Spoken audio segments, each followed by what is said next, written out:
Gente, agora daqui a pouquinho a gente vai ter mais tributação. Nós vamos receber aqui o José Coleta, que vai falar com a gente sobre o ITBI e o impacto do tema 796 do STF na integralização de bens imóveis nas empresas do agronegócio, nas holdings rurais. O José Coleta já está ali, já vou chamar ele para entrar aqui para nós. Lembrando que hoje a gente vai até às 5 horas da tarde. Ainda tem muito conteúdo especial para vocês.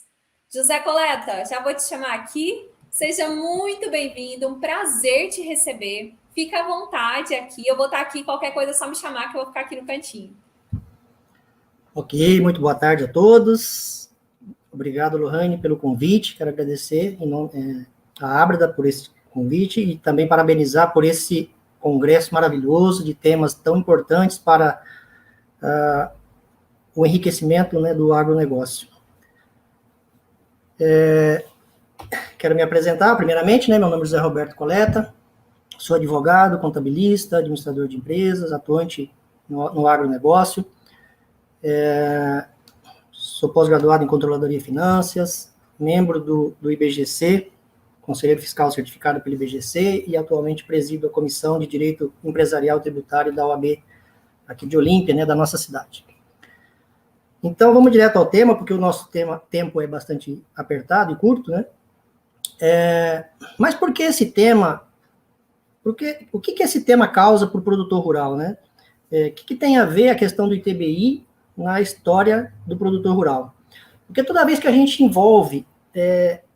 utiliza o instrumento do direito empresarial, colocando uma pessoa jurídica dentro do planejamento, na organização patrimonial ou do planejamento sucessório, inevitavelmente nós vamos ter que enfrentar esse assunto, esse tema do ITBI, diante da Fazenda Pública Municipal, como parte desse processo, né, de regularização dominial do imóvel. Então, se eu estou entregando à pessoa jurídica imóveis ou imóvel para integralizar capital, inevitavelmente eu tenho que enfrentar a questão do ITBI junto à Fazenda Municipal. Mas vamos avançar um pouquinho para a gente entender melhor isso. O que é esse ITBI que tanto se fala e tanto se discute, e tanta polêmica vem trazendo e causando ao meio, né, ao agronegócio e aos produtores rurais? O ITBI tem como definição, né, ser imposto sobre a transmissão de bens imóveis. Ele é de competência municipal. Essa competência ela é atribuída pela própria Constituição Federal, no artigo 156. Ele tem uma alíquota variável de município para município, né? Uma vez que a competência é do município, a alíquota, cada município estabelece a sua, né, até o limite de 3%, que é imposto pela própria Constituição. E qual é o fato gerador desse imposto, né? Qual é o fato que gera a incidência do ITBI? É a transferência onerosa, né, de um bem imóvel, seja ele urbano ou rural. Pois bem, sendo assim, então, a grande pergunta que temos que responder toda hora, dos nossos clientes, dos produtores, todos aqueles que nos procuram para fazer esse trabalho de planejamento, de organização patrimonial, bom, afinal, incide o ITBI na transferência de imóvel para a empresa rural, as tão famosas hold, né? Numa análise preliminar, a gente pode entender, bom, incide, né? Porque essa transferência, essa integralização de capital,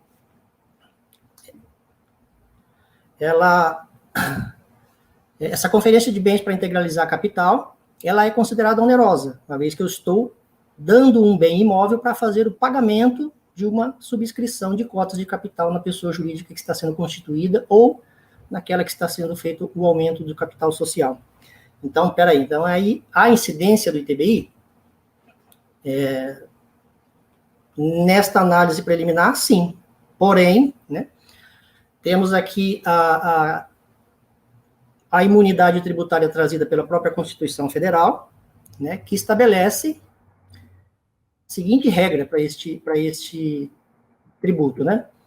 O imposto previsto no inciso 2º do artigo 156, o ITBI, naturalmente, não incide sobre a transmissão de bens e direitos incorporados ao patrimônio da pessoa jurídica em realização de capital. Nem, eu fiz questão de separar essa redação, nem sobre a transmissão de bens ou direitos decorrente da fusão, incorporação, cisão ou extinção de pessoa jurídica, salvo se, nesses casos, a atividade preponderante do adquirente for a compra e venda desses bens e direitos e o arrendamento mercantil. Veja que para a gente entender um pouquinho essa história da imunidade tributária, é preciso que a gente traga aqui e analise sobre a luz, né, do contexto linguístico, né, trazer a literatura portuguesa para dentro do contexto da análise desse artigo, né, dessa disposição da própria Constituição Federal. Veja que nós temos ali a palavrinha, né, na verdade ali uma conjunção, nem, que faz o quê? Ela cria um vínculo entre duas hipóteses de imunidade tributária, estabelecida pelo legislador constituinte, né, sendo que a segunda hipótese de imunidade está vinculada a uma condição para que ela aconteça, né? Então, se a gente analisar sobre este olhar, a gente vai entender e vai se convencer de que a incidência do ITBI sobre a incorporação de bens ao patrimônio de pessoa jurídica não incide ITBI em hipótese alguma, né? E aí, todo esse assunto vem sendo discutido há tempos, né? E aí, para complicar um pouquinho, nós vamos falar já a história do tema 796 do STF. Ainda para reforçar esse conceito nosso de imunidade, a gente não pode deixar de citar aqui o ensinamento do professor Carrasa, né? Que diz que a imunidade ela é ampla e indivisível. O que significa isso? Não existe uma imunidade parcial. Se eu estou entregando um imóvel para pagamento de capital, de integralização de cotas de capital, não tem metade dessa operação imune e outra metade tributária, né? Então, a gente começa a enxergar as aberrações que estão sendo costuradas aí nas legislações dos municípios para tentar alcançar, nessa ânsia, nessa gula arrecadatória, alcançar uma tributação em algo que ela é amparada pela imunidade, né? Ampla e restrita, completa, plena, né? Não existe imunidade parcial. E a Constituição, quando estabelece essa imunidade, ela está indicando a incompetência das pessoas políticas de ampliar essa história, ou seja, criar uma base de incidência tributária onde não existe, onde está limitado, né? E, inclusive, sob pena de que essa legislação paralela se constitua em inconstitucional, que é o que a gente tanto defende relacionado a esse assunto. Pois bem, o assunto por si só já é complexo e polêmico. Não bastasse isso, o STF, em 4 de agosto de 2020, salvo engano, julgou um caso de uma empresa lá de Santa Catarina e fixou uma tese de repercussão geral, dizendo que a imunidade em relação ao ITBI prevista na Constituição Federal não alcança o valor dos bens que excederam o limite do capital social a ser integralizado. Pronto, isso daí foi o combustível que faltava nesse assunto para que a coisa tomasse o rumo que tomou, né? As fazendas públicas municipal saíram aí desenfreadas, lançando com a cobrança do ITBI para tudo quanto é lado, de forma completamente sem sentido e sem embasamento, né?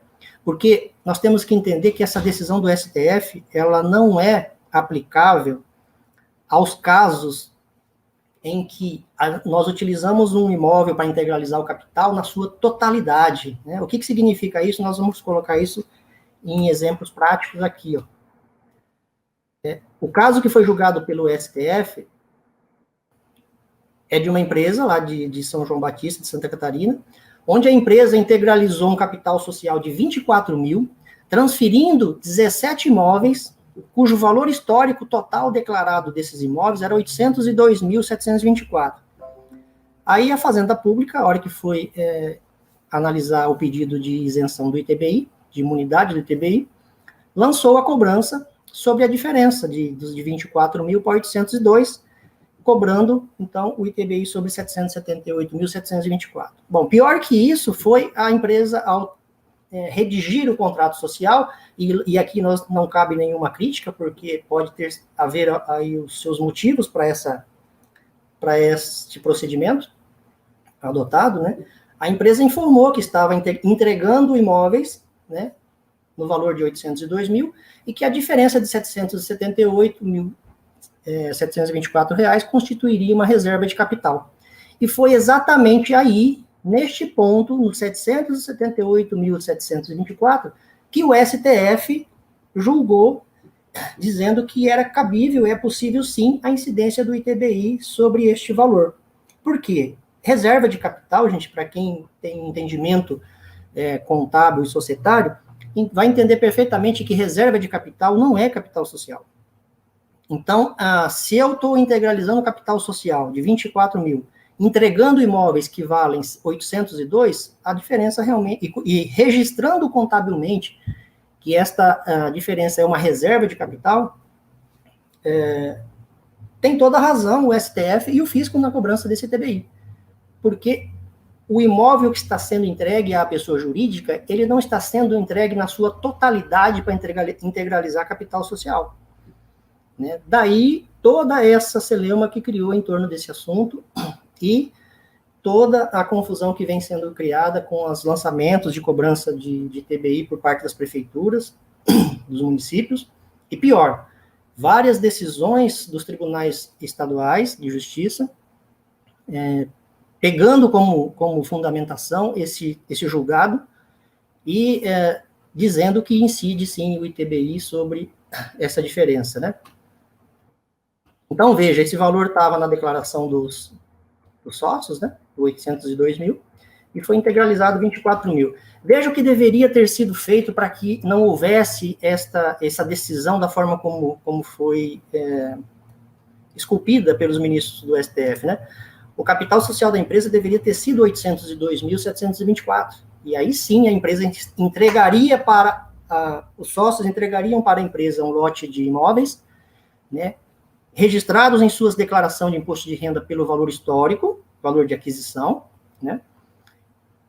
E esta entrega quitaria, ou pagaria, ou faria a realização do capital social na sua totalidade. É essa a essência da imunidade, eu entregar bens imóveis na sua totalidade para integralizar o capital social da pessoa jurídica. Esta operação está completamente amparada, né, e integralmente amparada pela imunidade tributária, né? Bom, aí começou toda uma discussão, né, sobre esse assunto. Bom, a decisão autoriza, essa decisão do tema 796 do STF, é um recurso extraordinário, ela autoriza, então, a partir de agora, a cobrança pelas fazendas municipal?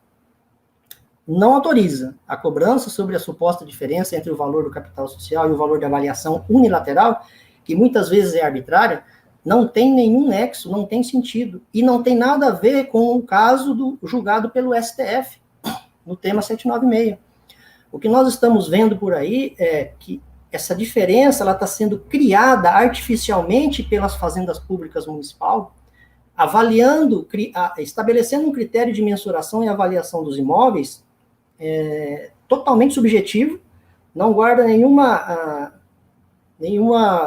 fórmula e nenhum critério, e aí aplicando a incidência sobre essa diferença. Então não faz nenhum sentido. Até porque autorizar esta cobrança estaria desrespeitando a ratio decidendi, que nós chamamos no direito, né, da decisão proferida pela Suprema Corte. O que é essa ratio decidendi? É o motivo, é a razão pela qual levou os ministros do STF, em especial o Alexandre de Moraes, a entender que sobre aquele valor, sobre aquela diferença de 24 mil reais para 802, ou seja, sobre os 778 mil do caso específico que foi julgado, fosse tributada, ou seja, sobre ela incidisse o ITBI. Esta foi a razão, esta foi a motivação, e quando a gente lê detidamente o voto do ministro, a gente entende isso de forma muito clara, né? Então, sair lançando cobrança de ITBI nessas operações, como vem sendo feito, é um desrespeito àquilo que foi julgado, inclusive no processo pelo STF.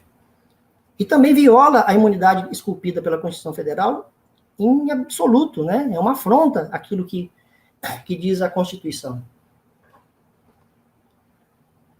O ato administrativo fomentado pela ânsia arrecadatória, né, fere o direito líquido e certo do contribuinte de integralizar bens pelo valor histórico. O que quer dizer isso, né? A Lei a 9.249, no artigo 23, ela estabelece que é permitido a pessoa conferir bens imóveis que constam na sua declaração de imposto de renda como integralização de capital social pelo valor que ele está registrado ali na declaração. Não precisa ser valor de mercado, muitas vezes nem deve ser valor de mercado por conta do ganho de capital. Então, a lei autoriza que seja feito dessa forma. Da mesma forma, o regulamento do imposto de renda, no artigo 142. Então, ao legislar de forma diferente, a Fazenda Pública Municipal está afrontando mais uma vez a legislação, né? E aí eu trago aqui como exemplo a legislação municipal do município de Unai, Minas Gerais, onde a gente tem escritório e atua, em que essa cobrança é feita dessa forma, por essa sistemática completamente ilegal e inconstitucional. Veja que o decreto do chefe do executivo, que regulamenta a lei complementar 75, impõe uma situação completamente atípica. Veja lá, o decreto, no artigo 217, ele fala, né, o imposto não incide, inciso 1, na transmissão de bens e direitos quando efetuada para sua incorporação ao patrimônio de pessoa jurídica. Olha que lindo, né? Tudo certo até aí, a redação está perfeitamente harmônica com o texto da própria Constituição Federal, até aí tudo perfeito. Porém, acrescenta-se o parágrafo 7º a esse decreto e também à lei complementar, que foi, à época, votada pela Câmara Municipal, dizendo que a não incidência definida no inciso 1º está limitada ao valor do imóvel suficiente à integralização do capital da empresa. Ok, até aí me parece até que tem alguma relação, alguma semelhança com o julgado do STF. Né?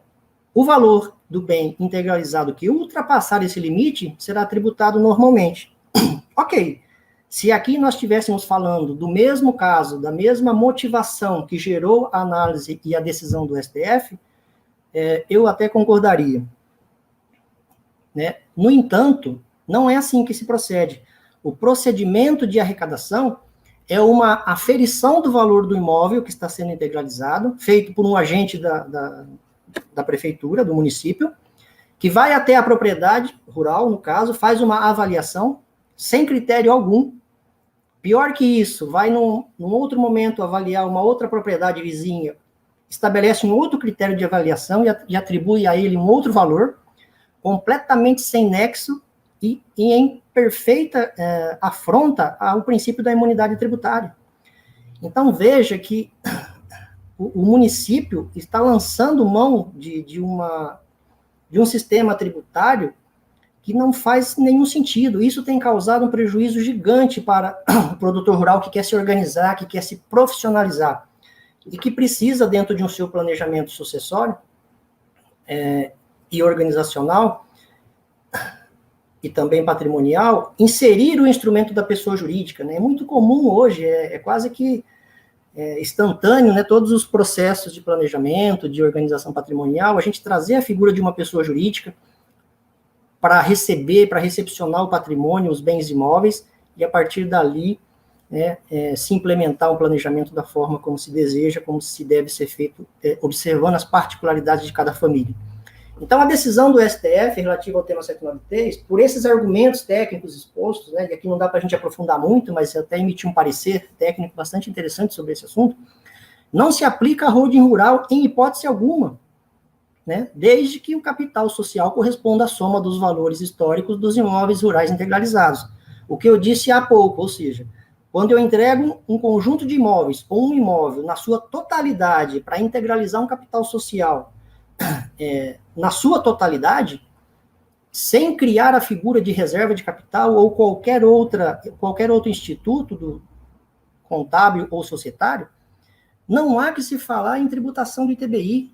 E nós, operadores do direito, não podemos mais sustentar e muito menos aceitar esse tipo de imposição pelas fazendas municipais.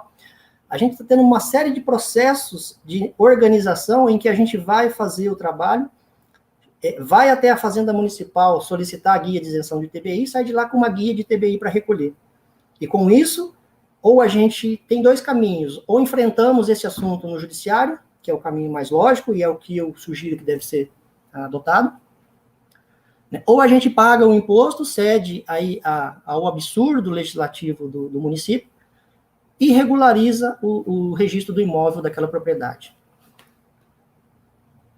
Então, pensar e agir de forma diferente dessa forma, ou seja, que essa imunidade ela existe e ela é absoluta, acarreta um retrocesso absoluto à profissionalização e à formalização da atividade rural no contexto do agro, provoca perda de competitividade para o produtor rural brasileiro frente aos concorrentes estrangeiros, na medida que impõe distanciamento,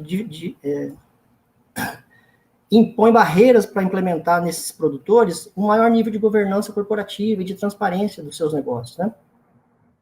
Impossibilita a otimização tributária e o planejamento sucessório, justamente porque a gente começa o planejamento, vai fazer a implementação, esbarra numa situação dessa com o município, tem que suspender todo o trabalho e resolver o assunto do ITBI no judiciário ou fazendo o pagamento de um valor, muitas vezes, astronômicos de ITBI, para poder regularizar a operação e concluir o restante do planejamento, né, da implementação do planejamento.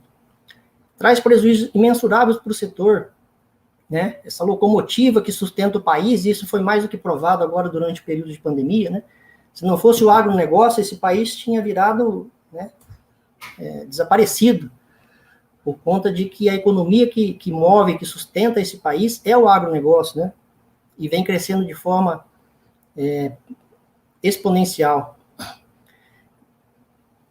Se apresenta também como uma fonte de arrecadação burra pelos municípios, né? Porque os agentes políticos, na sua ignorância, eles esquecem que o produtor rural organizado em pessoa jurídica, ele vai contribuir muito mais de forma relevante para a geração de impostos e empregos do que na informalidade da pessoa física. Mas, infelizmente, essas pessoas não conseguem enxergar essa realidade, né? Ficam aí adstritos ao momento, tudo é momentâneo. Eu vou criar um imposto aqui para arrecadar de forma imediata, mas sem pensar e sem ter um olhar amplo e mais completo sobre o assunto, né? E aí, para finalizar, gente, eu trago aqui uma frase que eu gosto muito, né? Que o teu dever é lutar pelo direito. Mas se um dia encontrares o direito em conflito com a justiça, abandone o direito e lute pela justiça. E é isso que nós, operadores do direito, temos o dever de fazer. Lutar e brigar pela justiça, aquilo que é justo para o nosso produtor rural, para o nosso cliente, que é não pagar impostos por conta de uma ânsia, de uma ganância arrecadatória, seja por parte da fazenda pública estadual, seja municipal, seja federal. Então, nós temos que estar sempre aí atentos e brigar, sim, pelos direitos, pelo direito dos nossos clientes, mas desde que esse direito esteja intimamente relacionado com a justiça. Nossa, José Roberto, parabéns pela explanação, brilhante. Gostei muito de todos os tópicos que você trouxe, essa questão de TBI, que ainda é muito polêmica, gera muita dúvida, né? Muito, muito obrigada. Foi um prazer te receber aqui, José Roberto. Muito obrigado, prazer é todo meu. Boa tarde a todos.